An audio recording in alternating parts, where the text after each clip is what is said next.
Perfecto. Decíamos que ahora en el algoritmo laboratorial de los pacientes febriles, la punción dactilar para la investigación de paludismo, pero la punción venosa para, para ver la serología, ¿no? De dengue, de leptospira, de sarampión, de rubiola, de hepatitis. Pero para culminar el comentario de la leptospirosis que estuvo dando acá en el norte, la leptospirosis en Lambayeque se torna de forma típica, ¿no? Algunos tenían distrés respiratorio, otros estaban anictéricos, solo con fiebre, ¿no? Otros pacientes estaban solo con hepatoesplenomegalia y fiebre, otros llegaban por dolor orofaringio, ¿no? Entonces, ha sido realmente la leptospirosis acá en Lambayeque muy pleomórfica y solamente un 30% sí dio el cuadro florido, ¿no? Siguiente diapositiva.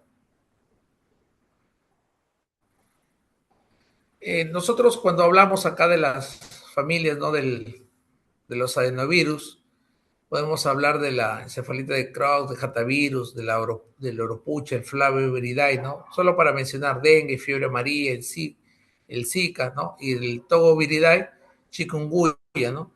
Entonces, pero todos estos arbovirus, los que principalmente dan encefalitis San Luis, de Nilo, fiebre y mialgias, dengue, Oropucha. Por eso el dengue se caracteriza por dolor en pantorrillas y en la zona lumbar, con artritis y exantema. O sea, da más dolor articular el chikungunya, porque en realidad el dengue da más, lo que da es mialgia, te duele el cuerpo, ¿no? No puedes ni caminar. Y la fiebre hemorrágica, dengue y fiebre amarilla. Es por eso que estos arbovirus, según la OMS, existen debido a la transmisión biológica de huéspedes vertebrados susceptibles, ¿no? Seguimos.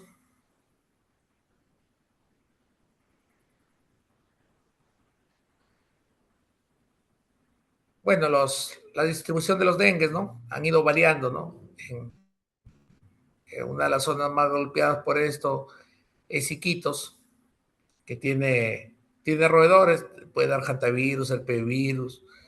De ahí los mosquitos, todas las enfermedades que hemos mencionado, ¿no? Dengue, oropuch, fiebre amarilla. Por eso cuando uno viaja a la selva tiene que ir vacunado, ¿no? Siguiente diapositiva, por favor. Esos son casos descritos, ¿no? De las, de las enfermedades, de las regiones, de las localidades, cómo se comportaron en Iquitos. Siguiente diapositiva, ¿no?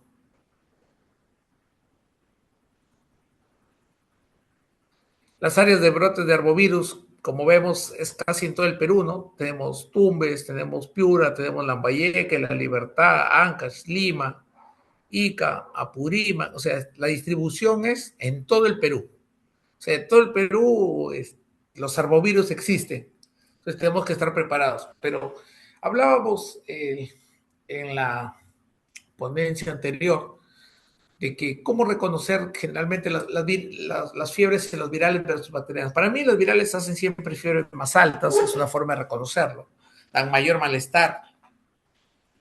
Hay leucopenia generalmente con linfocitopenia en los primeros días y luego hay leucopenia con linfocitosis conforme van pasando los días.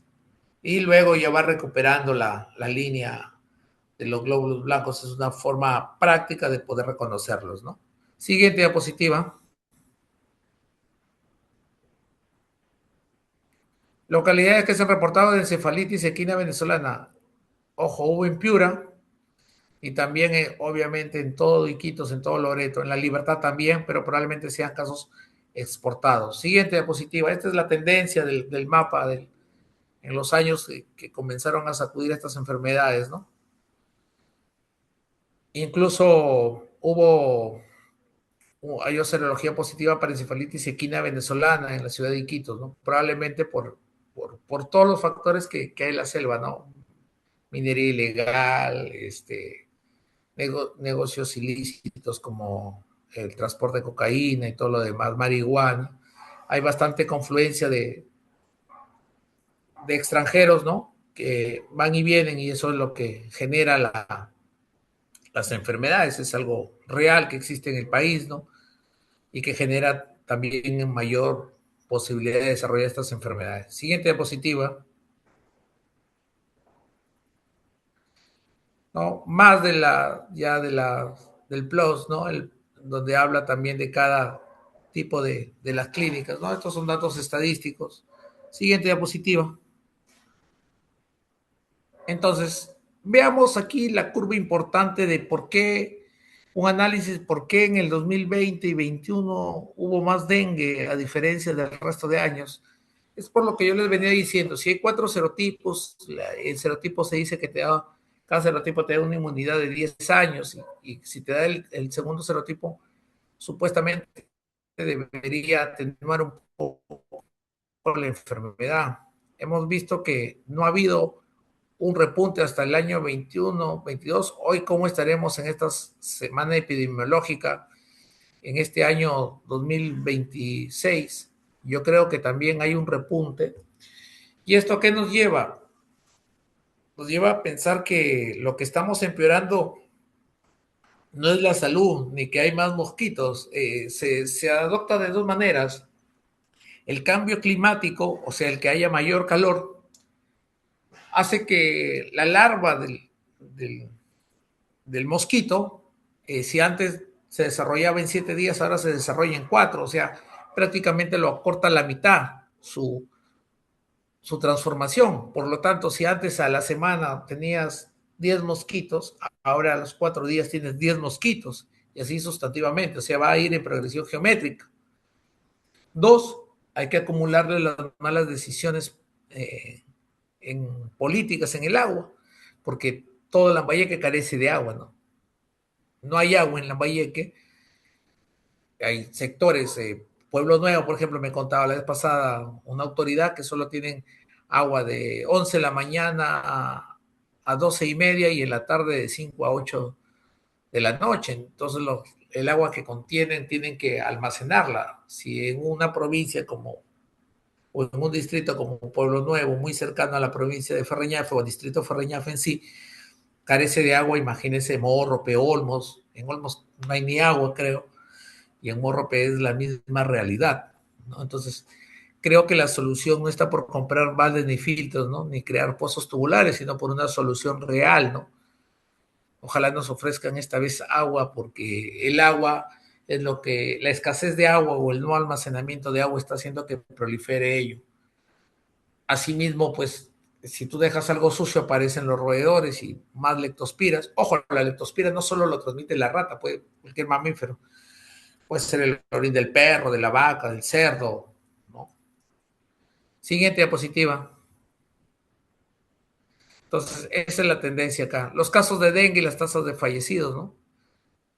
A ver, Lambayeque, ¿dónde está Lambayeque? La tasa de fallecidos. Cero en el 2022. Y este año, el año que hubo el repunte, hubieron 19 muertes, ¿no? La zona donde más se afecta, como Piura, ¿no? Que es vecino, ¿no? También por mayor escasez de agua y todo este sistema del calor del cambio climático, Piura que está más cerca del Ecuador, pues genera mayor desarrollo de esto.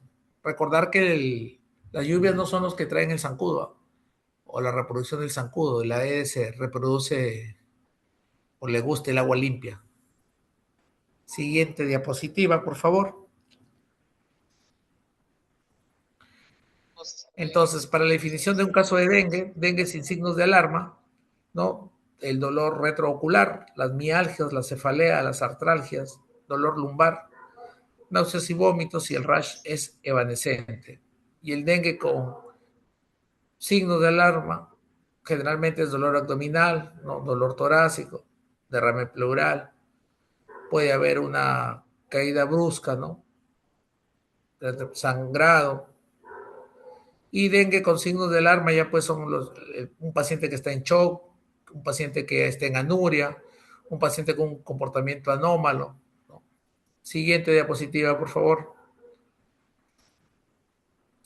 Los números de casos de chikungunya en el Perú, el repunte fue en el 2020, 2021, ¿no? Acá vemos que en el 21 subió a 74. Probablemente estemos confundiendo o estemos en una etapa de subregistro. Entonces, todos los febriles que llegan, como en algunos casos son leves, los tratamos como resfrío, como cualquier otra infección, faringomigalitis, itus, ¿no? Y de repente estamos viendo, por eso siempre es importante el paciente febril sacarle su hemograma, ¿no?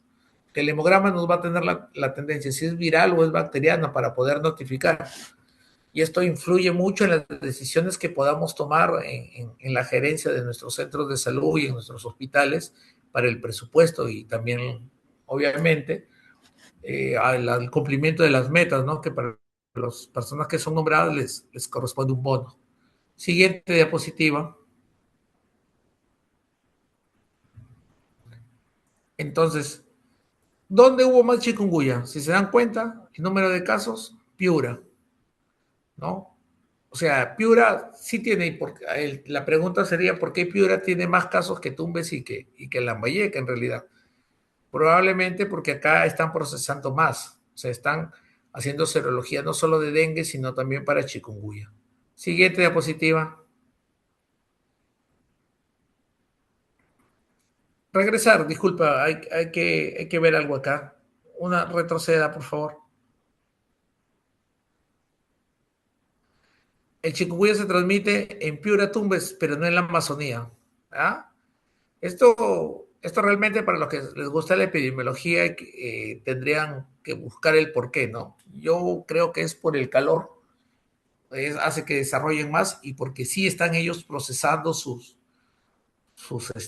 análisis, ¿no? Están sacando para dengue y cuando sacas para dengue también sacan para chikungunya. Yo creo que por ahí va el enfoque. Siguiente diapositiva. La fiebre chikungunya, ¿no? De la familia Tobiridae. El tema de acá de la chikungunya, vamos a ver los tipos de transmisión, ¿no? Porque, o las manifestaciones clínicas del chikungunya en realidad. A ver, nosotros tenemos que ver que el chikungunya es muy parecido al dengue, pero se diferencia en algo, ¿no? Que es una enfermedad que se caracteriza por un inicio súbito de la fiebre superior a 39, dolor articular severo. Esa es la primera diferenciación con el dengue, porque el dengue es más muscular que articular. Eh, Podría haber náuseas, vómitos. Los síntomas generalmente son simétricos, ¿no? Ocurren con mayor frecuencia en manos y pies y pueden afectar a articulaciones más proximales, pero las artralgias y la fiebre mayor de 39 son lo característico. Siguiente diapositiva, por favor.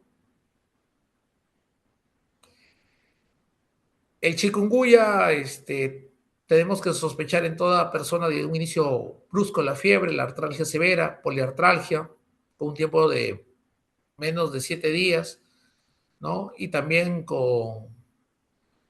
si ha visitado esas zonas, ¿no? Donde prevalece la Aedes aegypti en los últimos 14, 15 días, puede haber exantema y un chikungunya grave es con el compromiso de uno o más órganos. Siguiente diapositiva, por favor.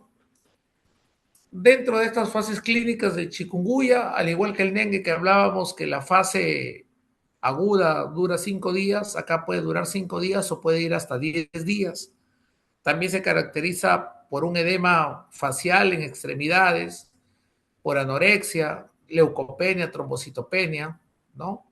Pero se elevan las transaminasas, LDH elevado, proteína C reactiva elevado.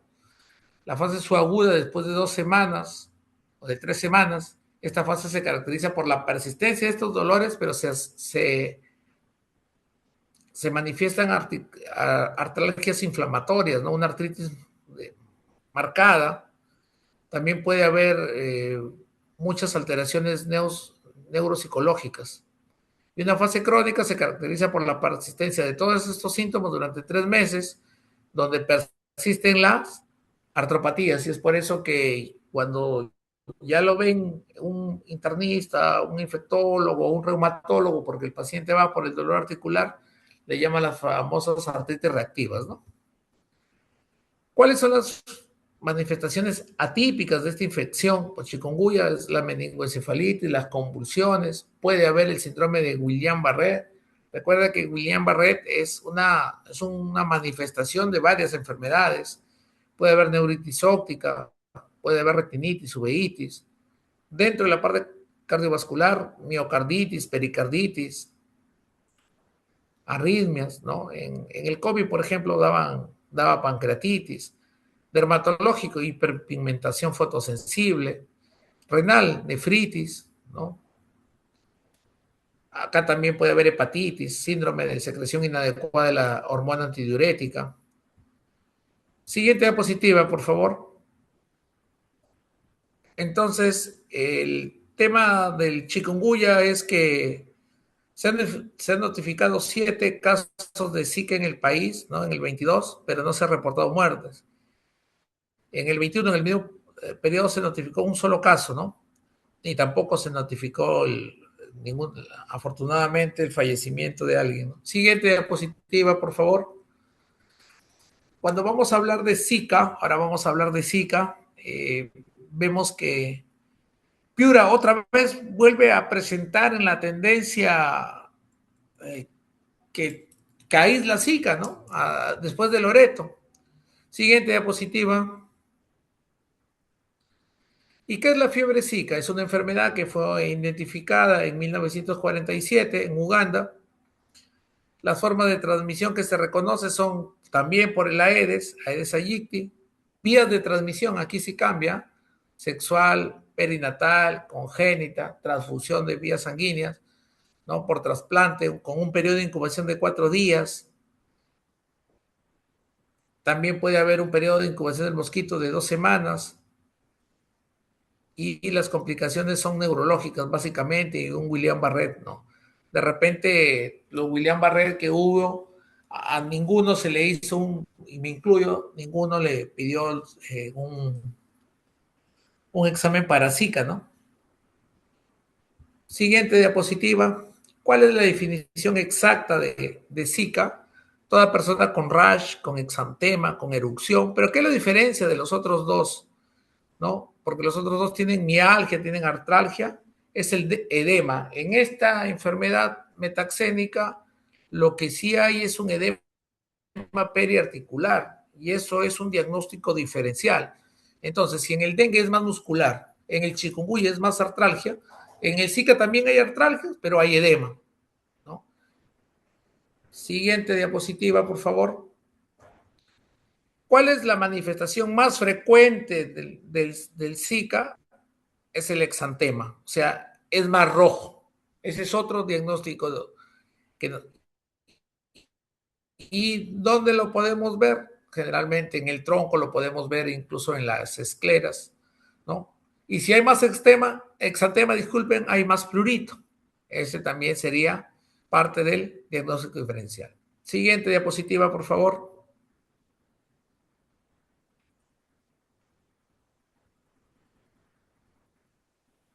A ver, ¿cuáles son los síntomas congénitos, ¿no? Del Zika? Calcificaciones placentarias, oligohidrácneos, podemos ver flujo arterial cerebral anormal, restricción de crecimiento intrauterino, deformidades en los pies, cataratas y calcificaciones oculares, ¿no?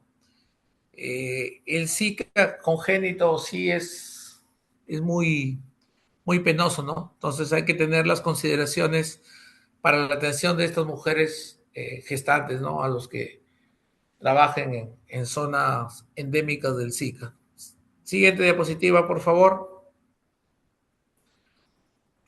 Hay un cuadro donde se han diferenciado los temas de dengue, de chikungunya y de Zika, ¿no? Basado básicamente en lo laboratorial y los signos de alarma, ¿no? El hematocrito elevado en el dengue es característico, mientras que en las otras dos enfermedades no. La proteína C reactiva generalmente en el dengue es normal, y en las otras dos enfermedades sí están elevadas. La neutropenia es muy frecuente en el dengue, mientras que en las otras dos enfermedades no. Siguiente diapositiva. Y hay una diferencia entre COVID y dengue, ¿no? la diferencia entre el COVID y el dengue, lo común es que hay fiebre, malestar, cefalea y diarrea. La diarrea en el dengue es en el quinto día, característico, ¿no? ¿Cuáles son las características leves? La plaquetopenia y la leucopenia. Pero en el COVID recordar que hay anosmia y eugenesia, ¿no? No percibe los olores ni percibe los sabores. Y en las formas graves, obviamente lo que causa el dengue es shock, ascitis y derrame pleural. Mientras que el COVID ya sabemos que se caracteriza por la hipoxemia y el infiltrado pulmonar en vidrio esmerilado.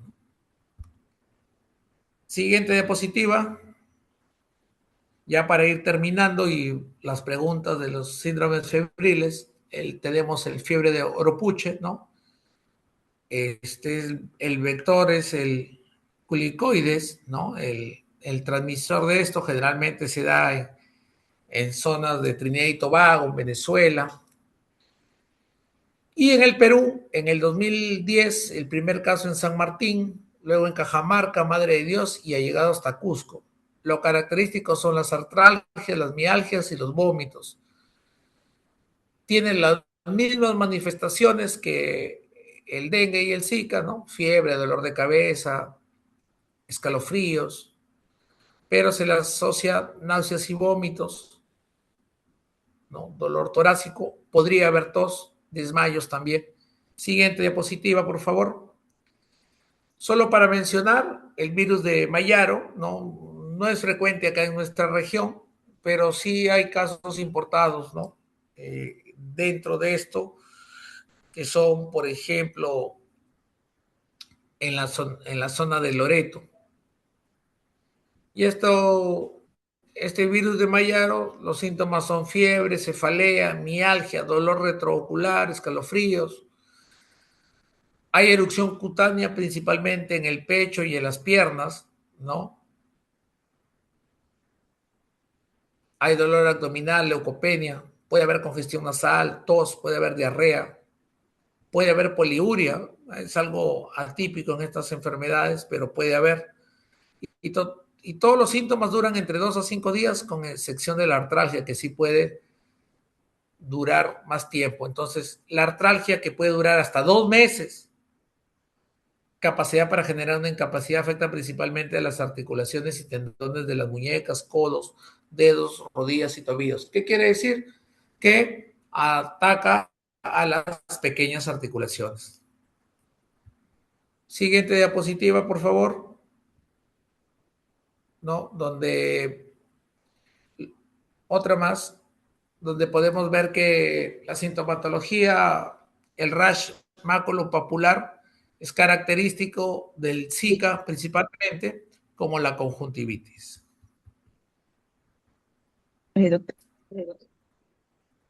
Muy bien, hemos terminado esa segunda parte porque las dos últimas diapositivas son de la toma de muestra.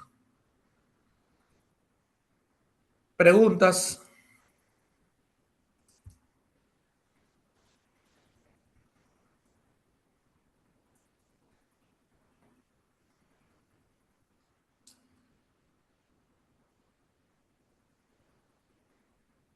¿Alguien quiere realizar alguna pregunta?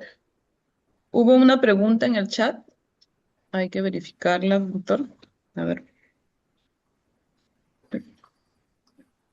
Lo verifico.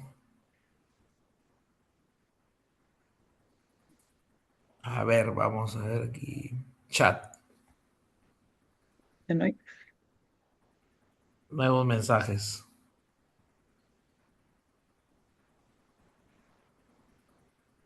No hay. A No, ver, no. alguien. Creo que No, sí lo acá está. No, pero acá hay una pregunta. De Stephanie Romero. Dice, doctor, le comento, tuve un caso de un paciente de 86 años, supongo que es del tema anterior, que tenía de diástole 100 y de sístole 40. Por más que le pasamos Nora, no levantaba la diástole. Ah, muy buena pregunta, porque acá hay una diferenciación mayor de 30. Ese es un dato semiológico. Cuando las diferenciaciones son mayores de 30, también nos señalan que estamos entrando a un probable shock. Y el caso acá es que, como hablábamos de shock, bueno, en realidad hay 7 tipos de shock que en el año 1988 ya se agrupó en 4, ¿no? Hipovolémico, distributivo, eh, se me fueron los obstructivos, ¿no? El tema y cardiogénico. Entonces puede ser un shock cardiogénico, puede ser que tuvo un tromboembolismo y eso y no descartaron. Entonces, pero quisiera saber si ese paciente de 86 años entró por disnea o solo entró por presión de 140.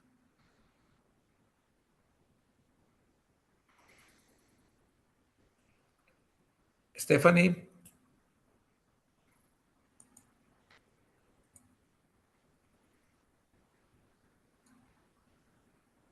ahí está. Ingresó diaforética, hipotensión y dificultad respiratoria. El diagnóstico para mí es tromboembolismo pulmonar. Y eso es lo que hizo la diferenciación.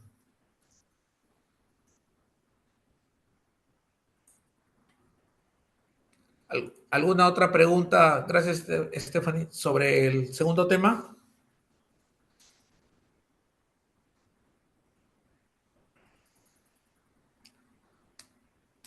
¿Alguien que quiere realizar alguna otra pregunta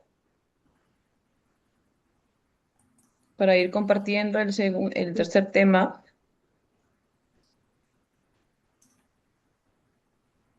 Doctor, buenas noches. Una consulta.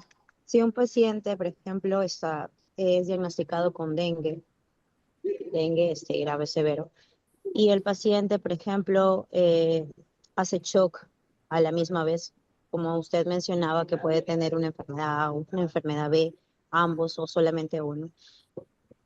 Según su criterio, y el paciente se le da piperacilina más tazobactam, por ejemplo, ¿no? Porque usted dijo que ampliaba el TP, ¿no? Este antibiótico.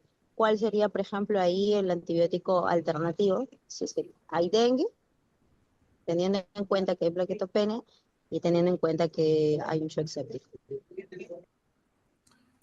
Bien, gracias, Indira. Mira, la pregunta, el enfoque sería el siguiente. Si yo tengo un paciente que se sospecha de que hay una infección sobreagregada de, al dengue, el tratamiento del dengue sigue siendo exacto. El 30% de los pacientes con dengue hacen infecciones urinarias. Entonces, el tratamiento de elección tendría que ser, para mí, la ceftriaxona y evitar la piperacilina tazobactam, porque la piperacilina tazobactam me corro ese riesgo. Uno, dos, si es un dengue grave, tengo que estar pensando que el dengue me puede estar haciendo una falla renal. Y si me está haciendo una falla renal, la piperacilina, como los carbapenems y la vancomicina, o la amicacina, o mejor dicho, los aminoglucósidos, pueden estar fallando.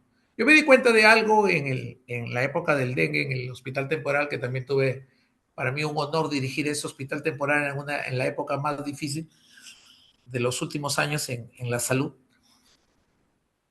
es lo siguiente, que a los pacientes que se le administraban los antibióticos, un día llegué y habían 6 pacientes que hacían trastornos del nodo sinusal, específicamente bradicardia.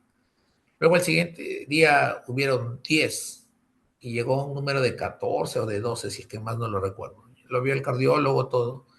E investigando, vi que la clindamicina, todos esos pacientes tenían clindamicina. Y la clindamicina, al igual que la citromicina, pueden prolongar el QT, por lo tanto te hacen bradicardia.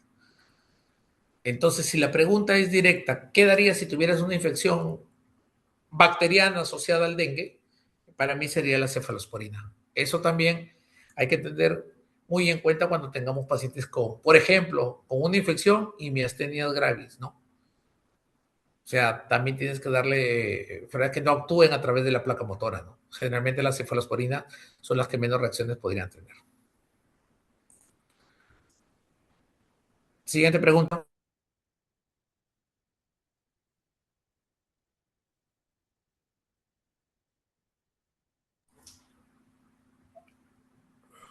¿Preguntas?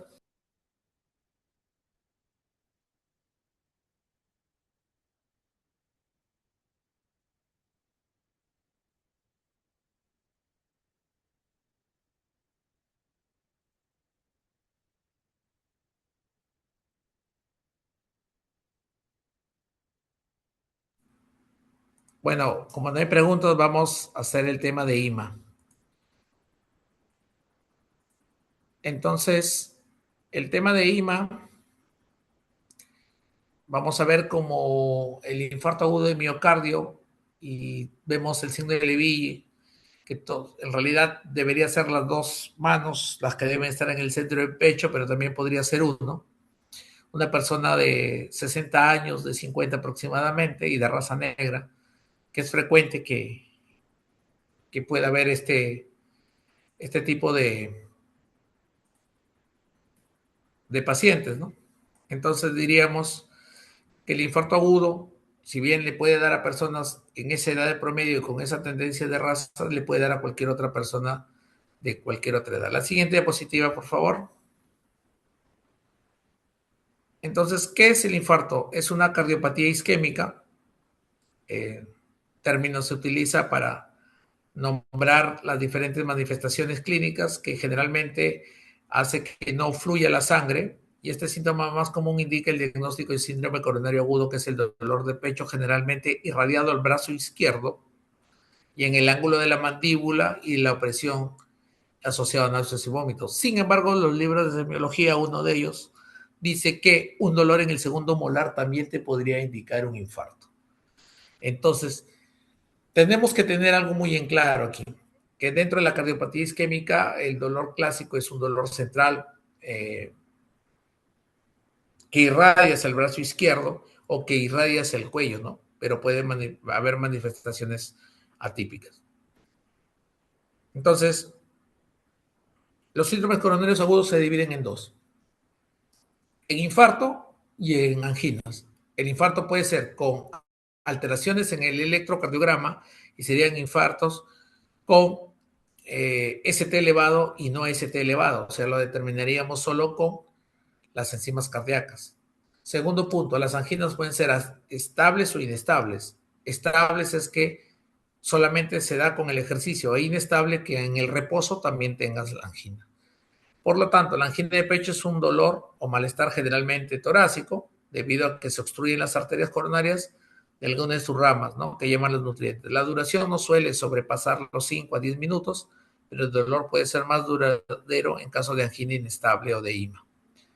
Entonces aquí hemos considerado los 4 términos: angina de pecho estable cuando el dolor cese con el reposo o los nitritos; angina de pecho inestable cuando el dolor se hace prolongado y no cede con el reposo. La siguiente diapositiva, por favor, para hablar ya de las anginas. Muy bien, entonces, una más, por favor.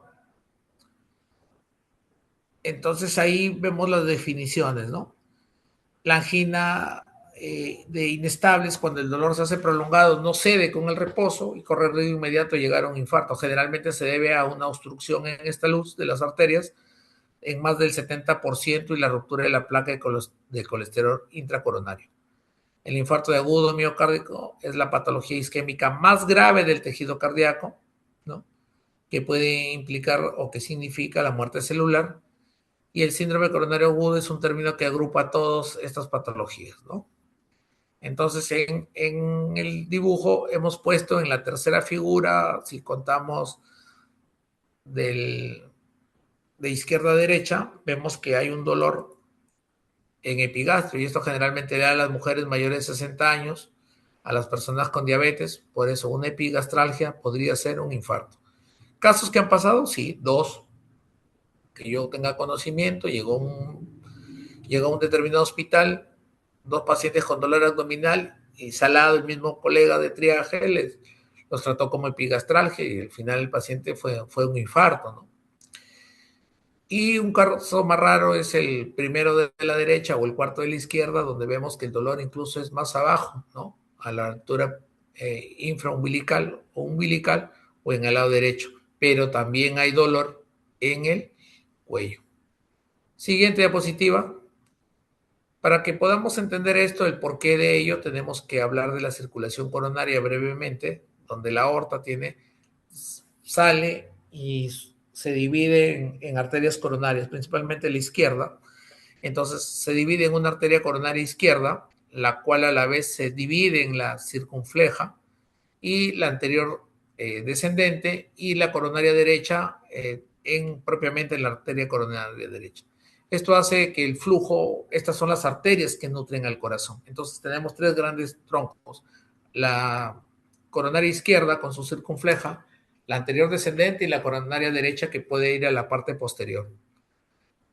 Entonces, este flujo hace que, sin embargo, la porción más interna del endocardio puede nutrirse de sangre que contiene las cavidades cardíacas, ¿no? Siguiente diapositiva, por favor. La circulación coronaria tiene tres características. El corazón presenta un metabolismo fundamentalmente aeróbico, por lo que el aporte coronario al miocardio de oxígeno debe ser constante. Entonces, las arterias coronarias irrigan este miocardio, que genera la presión arterial y determina el flujo sanguíneo. Y el tercero, recordar que la obstrucción de estas arterias coronarias por una placa de ateroma o un trombo conduce a un desequilibrio de este aporte y por lo tanto todo esto, este desbalance se denomina cardiopatía isquémica. Siguiente diapositiva, por favor. El infarto agudo del miocardio es un fenómeno donde no hay oxígeno. Si no hay oxígeno es porque la sangre no está llegando, o sea, la sangre se interrumpió. ¿Por qué puede ocasionarse? Ocurre cuando hay una brusca disminución del flujo coronario, como la hipotensión, el shock séptico, como consecuencia de una oclusión trombótica, ¿no? Una ateromatosis, o por una isquemia miocárdica prolongada. Siguiente diapositiva. ¿Cuáles son esas causas?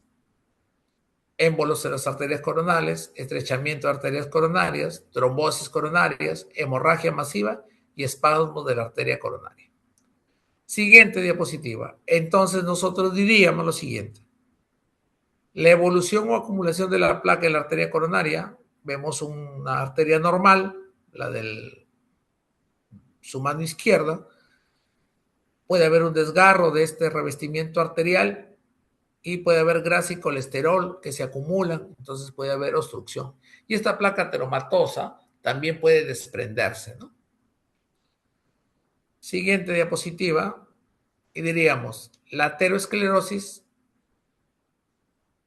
puede ser un coágulo, puede ser un trombo. Coágulo se forma cuando las células sanguíneas y fibrinógenos se juntan y este coágulo obstruye el flujo.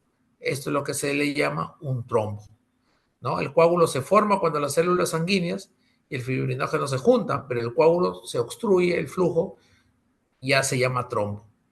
El depósito gradual de estas placas de grasa llamadas ateromas en esta capa íntima de las arterias es lo que genera un estrechamiento de la luz y por ende la oclusión del flujo sanguíneo, lo que se produce en arterias grandes y genera los infartos. Siguiente diapositiva. Y la arterioesclerosis, siguiente diapositiva, por favor, es la pérdida de la elasticidad de la íntima, ¿no? Generalmente en personas longevas. Siguiente diapositiva. Los factores de riesgo cardiovascular y la formación de la placa ateroesclerótica, ¿no? Va avanzando. De la capa de lípido se rompe esa placa y viene la activación y la agregación plaquetaria para formar el trombo. Se forma este trombo y hay una angina inestable, pero cuando ocluye este trombo se forma el lima Q, ¿no? Y la angina inestable podría ser un infarto no Q. Es por eso que los factores de riesgo son colesterol elevado,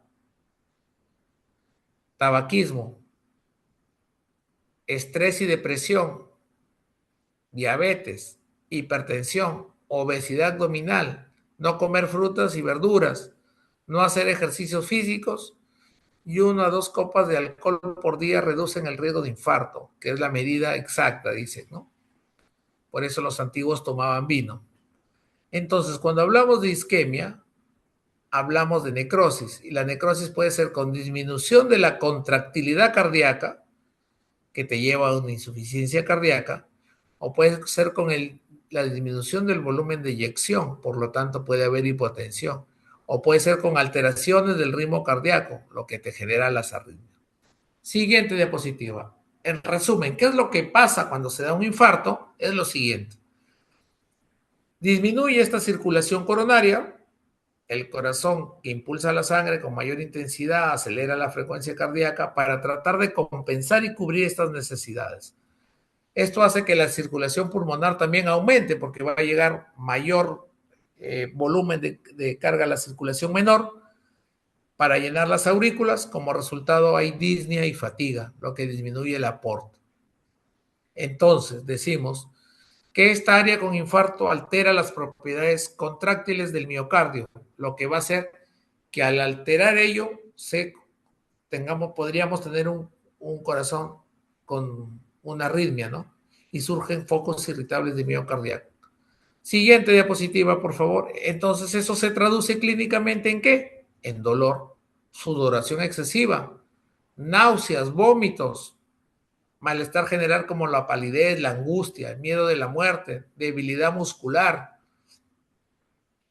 cuadro clínico que libera catecolaminas, taquicardia sinusal, aumento del gasto cardíaco, aumento de la resistencia periférica por vasoconstricción, piloerección y diaforesis. La liberación de catecolaminas hace que pase ello, ¿no? Entonces, siguiente diapositiva. Lo que nos importa a todos es reconocer y el diagnóstico. Es por ello que tenemos criterios diagnósticos. El criterio diagnóstico se basa en una historia clínica con dolor de pecho que dure por más de 30 minutos. Cambios electrocardiográficos en 3 derivadas continuas, incremento o caída de los marcadores séricos tales como la creatina quinasa, CKMB y la troponina I y T. Siguiente diapositiva. Dentro del electrocardiograma, 12 defibrilaciones suelen ser practicadas por todo paciente con dolor torácico no traumático. Y si es posible, en los 10 primeros minutos de su llegada. Este es otro error frecuente en los hospitales.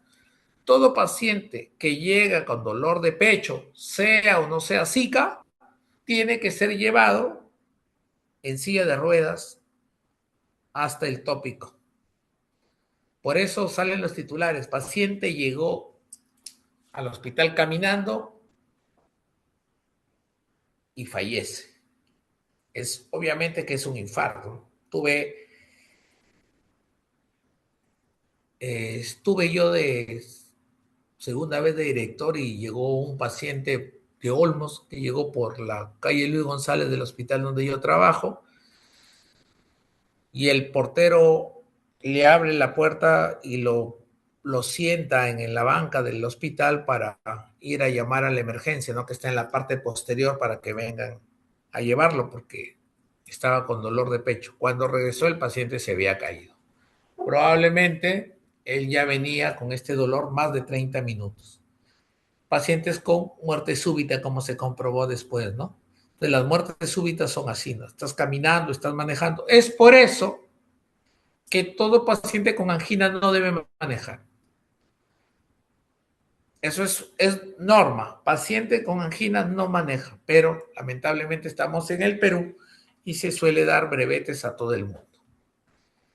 Vamos al electrocardiograma. El electrocardiograma, que son las 12 derivaciones, debe ser interpretado directamente por un médico sin confiar en los sistemas autónomos de interpretación. No debe ser utilizado como criterio para descartar Zika u otorgar a los pacientes. En cristiano o en castellano, ¿qué quiere decir? Siguiente diapositiva. Que puedo tener un paciente que no hay modificaciones en el EKG, pero tiene un infarto. Es por eso que en la fase aguda, las elevaciones del ST con la subsiguiente inversión de la onda T y la formación de la onda Q, las ondas Q son indicativas de necrosis y están consideradas patológicas si tienen 0,4 segundos o más de duración. Entonces, en la fase de isquemia tenemos ondas T negativas, ¿no? Ahí lo señalamos, la onda T negativa. En la fase de lesión hay un desnivel o elevación del elemento ST, ¿no? Y en la sonda de necrosis vemos la onda Q profunda. Siguiente diapositiva. La valoración del EKG en el Zika. Un ST elevado es la administración de tratamiento médico para conseguir reperfusión. Aquí tenemos que utilizar trombolíticos y la angioplastia. Si el ST está normal, pero el EKG es sugestivo de isquemia, aliviamos, como es el ST ancho y la T invertida, alivio del dolor, administración de antiagregantes plaquetarios y administración de antitrombóticos. ST normal con signos y síntomas de Zika, EKG seriado, dosaje de SKMB y el dosaje de troponina. Siguiente diapositiva. Y vamos a hablar de las enzimas cardíacas, que es parte fundamental acá, porque a todo paciente con dolor torácico hay que pedirle las enzimas cardíacas. Entonces diríamos que el infarto de miocardio, las enzimas cardíacas se elevan, lo que refleja que el miocardio en proceso de necrosis y al hacerlo libera estas enzimas, ¿no? Entonces vamos a ver que la TGO se eleva a las 6-12 horas, a las 36 horas, la elevación máxima, la CKMB a las 4 horas, la LDH a las 24 horas. Sin embargo, las troponinas es una enzima intracelular que se libera el miocardio de la circulación debido a la necrosis, con un valor mayor de 0.1 microgramos por mililitro. Las troponinas son el diagnóstico mayor de 3 veces su valor normal. Siguiente diapositiva. Lo otro es, en hospitales grandes se hace la arteriografía coronaria y vemos el punto donde se está bloqueado o donde está el trombo, donde no pasa la circulación. Siguiente diapositiva. El ecocardiograma, hoy todo hospital debería tener un ecocardiograma porque identifica el área donde se presentan las anomalías regionales al movimiento de la pared, ¿no? Puede ayudar a que la debilidad de la contractilidad, una disfunción papilar, una ruptura septal. Acá es importante porque en los infartos, si yo ausculto un sibilante, podría pensar que se rompieron los músculos papilares, ¿no? Una ruptura septal, se visualiza los trombos. O sea, yo te estoy hablando clínicamente, ¿no? Y visualiza los trombos del ventrículo izquierdo y en el infarto derecho se observa dilatación y los movimientos anormales de esta pared. Siguiente diapositiva. El cateterismo cardíaco es un procedimiento invasivo que consiste en insertar en el vaso sanguíneo un tubo delgado y flexible para ver el nivel de la obstrucción. Y el cateterismo cardíaco es que se inyecta la sustancia de contraste para ver zonas específicas de las arterias coronarias. Siguiente diapositiva, por favor. Los medios diagnósticos, la siguiente. Los medios diagnósticos, ¿no? La prueba de esfuerzo siempre tiene que ser en un hospital. No se lleva a cabo en la presencia de un IMA, aunque puede efectuarse pruebas de bajo nivel antes de la alta, ¿no? Yo sugiero que toda prueba de esfuerzo se haga en un hospital, ni siquiera en clínicas. Luego está la excintigrafía de talio 220I, ¿no? Que son las áreas isquémicas que aparecen como zonas frías. Siguiente diapositiva.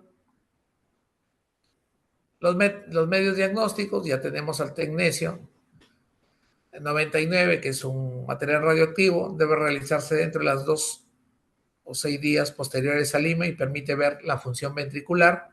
Y también existe resonancia magnética del corazón que establece diferencias entre el tejido miocárdico, isquémico, infartado y normal. Siguiente diapositiva, para ir culminando, entrar al tratamiento. Lo ideal es la terapia de reperfusión. Las opciones importantes de reperfusión son reperfusión farmacológica, intervención coronaria percutánea y repercusión quirúrgica aguda.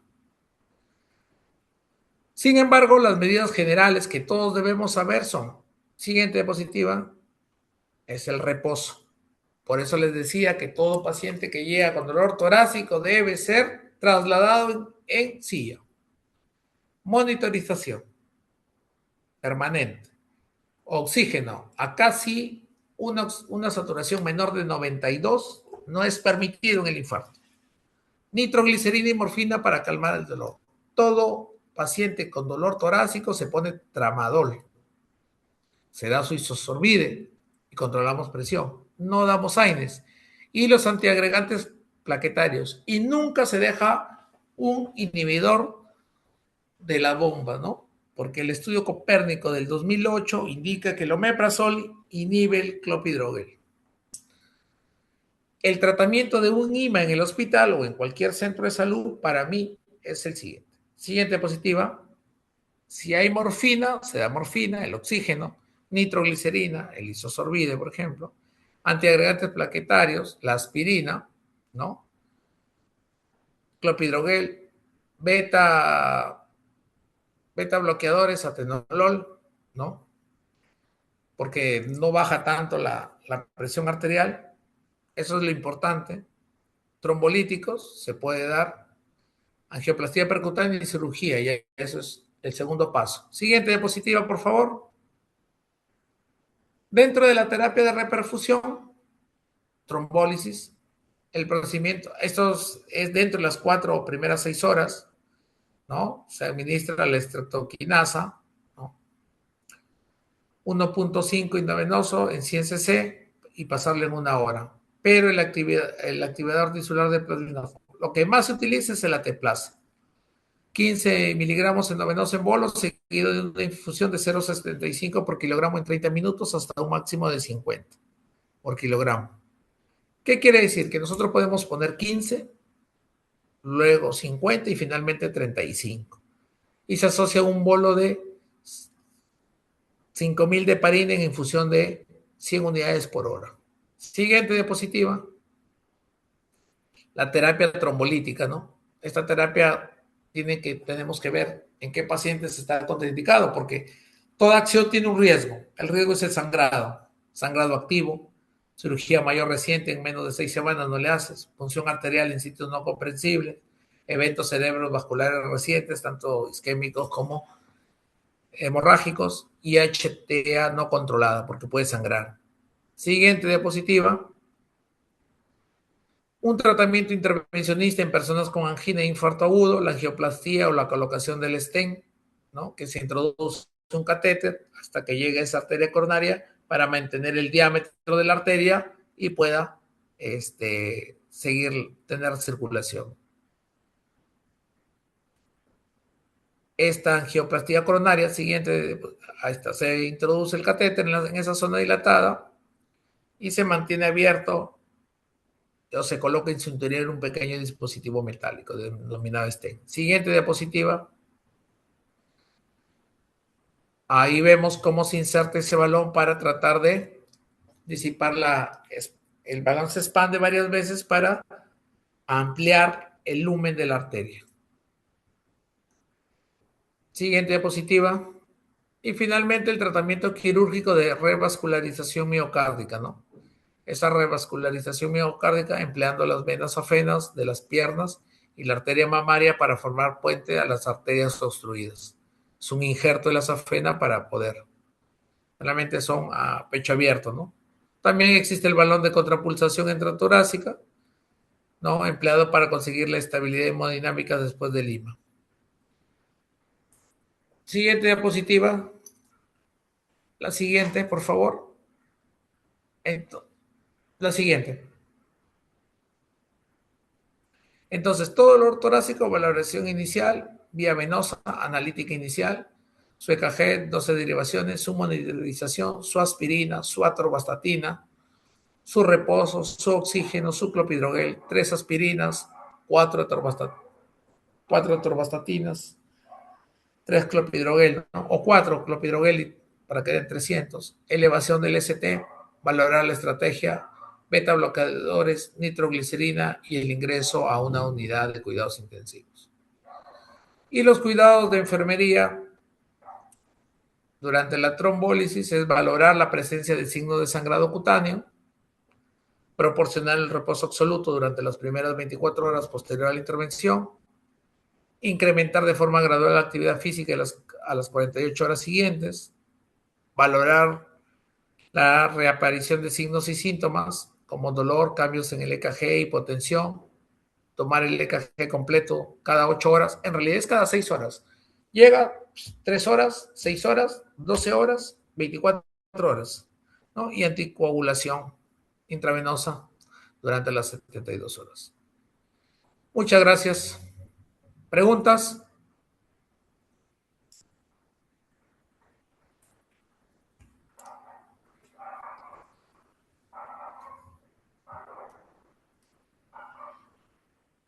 ¿Alguien que desea realizar alguna consulta? Y hay dos consultas en el chat, doctor. Ya,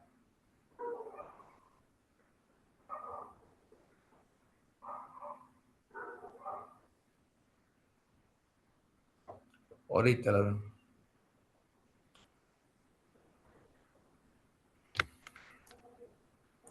Vamos a ver. Chat.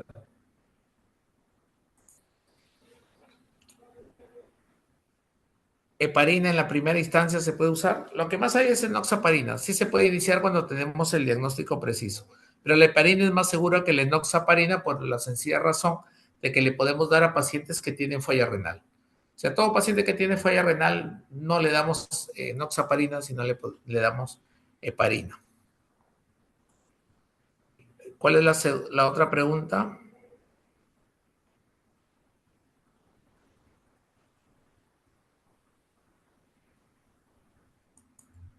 La primera creo que es La única, ¿no? ingreso diaforética, A esa ya la hipotensa. respondimos. Ah, ya, perfecto.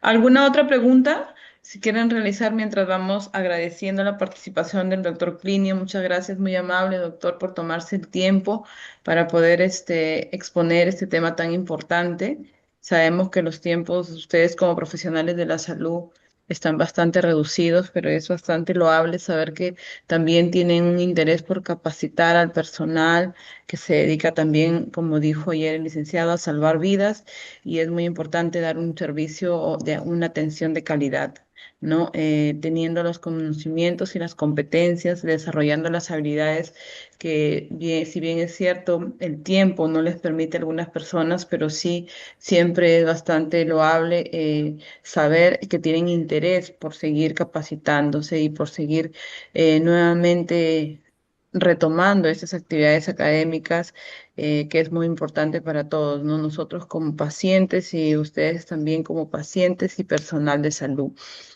Muy agradecido con todos. Esperemos que si tienen alguna pregunta pueden realizarla mientras igual estamos agradeciéndole a ustedes por su participación. Doctor, muy amable nuevamente por su tiempo. Esperemos nuevamente reencontrarnos en alguna otra capacitación. Ha estado muy bonita su exposición, muy interesante y alguna capacitación referente a lo que usted maneja, nuevamente vamos a reencontrarnos por estos medios para poder seguir impartiendo este tipo de actividades académicas. Muchas gracias a ustedes y tomando y agradecido también por invitar a formar a personas de salud en lo poco que o mucho que pueda brindar. Y tomando las palabras del licenciado David, ¿no?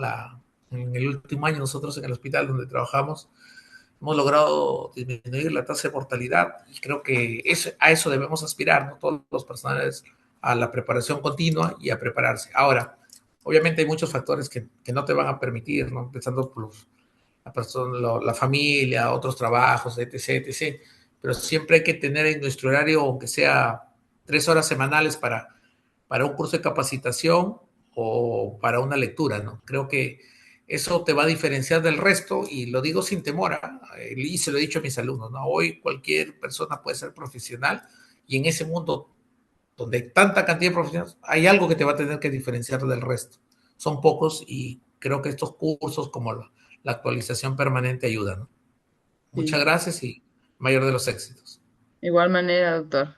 Bendecida noche para todos, para usted también. Bendiciones. Esperamos reencontrarnos nuevamente y con las personas que están aún conectadas, también pueden, las personas que no se han registrado o tienen alguna duda en su registro, por favor, cerciórense enviando sus datos completos para su certificación. Recuerden que el día lunes vamos a estar subiendo el examen que el licenciado David y el doctor Plinio ha preparado para en este compendio de los 2 días de clase que nos han impartido y emitiendo esa certificación luego, posterior de su examen, nosotros vamos a comunicarnos con ustedes a través de su WhatsApp, ¿no? Los cursos posteriores también se les estará haciendo invitación respectiva a través de sus medios de comunicación. Si tuvieran alguna pregunta, alguna consulta, lo pueden hacer a través también de el WhatsApp, ¿no? Para poder resolver algún tipo de inquietud. La metodología es la de siempre, la plataforma Claro, en la plataforma nosotros vamos a alojar todo el material que el doctor y el licenciado David han utilizado el día de ayer, el día de hoy, y algún adicional que el licenciado David mencionó para poder reforzar algunos temas que le solicitaron. Y además también el examen van a encontrarlo ahí para poder desarrollarlo, lo descargan y lo desarrollan y lo suben a un correo que se le va a enviar, que es un correo institucional. Posterior a eso, ya ustedes pueden solicitar su certificado, que sale entre 7 días hábiles máximo para poder tener todo registrado. Les podemos mandar el certificado a través de su correo o a través de su WhatsApp en forma digital y también puede ser en forma presencial, física, ¿no? Se programan se coordinan las entregas a través de un servicio de delivery y eso ya lo estamos coordinando con ustedes personalmente.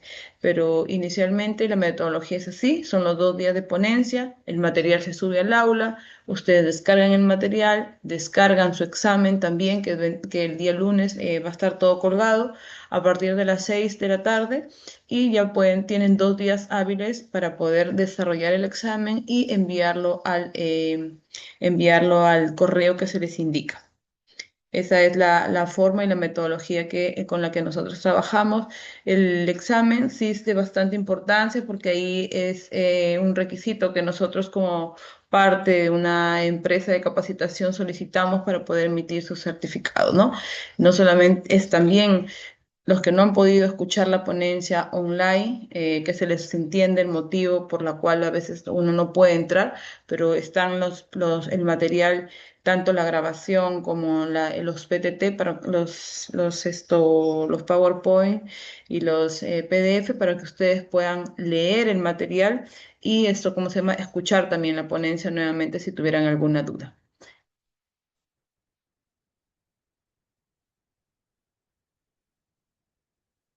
Sí, ya, sí, el acceso al aula virtual. Nosotros le mandamos un mensaje en el cual va a contener el correo, perdón, el acceso consiste en el usuario y la contraseña, ¿no? El usuario tiene que escribirse tal y cual lo enviamos y la contraseña también, sin espacios, por favor, porque la plataforma es bastante estricta en ese sentido. Entonces, tal y cual enviamos el usuario y la contraseña, ustedes lo ingresan y ahí van a poder verificar que está todo el material. Si no encontraran el examen, si hubiera alguna inquietud, de repente no lo pueden visualizar, nos pueden comunicar para nosotros resolverle la duda. Bien. Si no tienen otra consulta, alguna pregunta que realizar, estamos por culminar la segunda sesión de aprendizaje y el día lunes estén a la espera de su acceso para poder descargar y poder rendir el examen respectivo. En nombre del Centro Profesional Empresarial System Solution, damos por culminada esta sesión de aprendizaje en el curso que nos ha traído a reuniones el día de hoy, que es abordaje interdisciplinario sobre emergencias, áreas críticas y trauma. Muy amable con todo y buenas noches. Que tengan un buen fin de semana.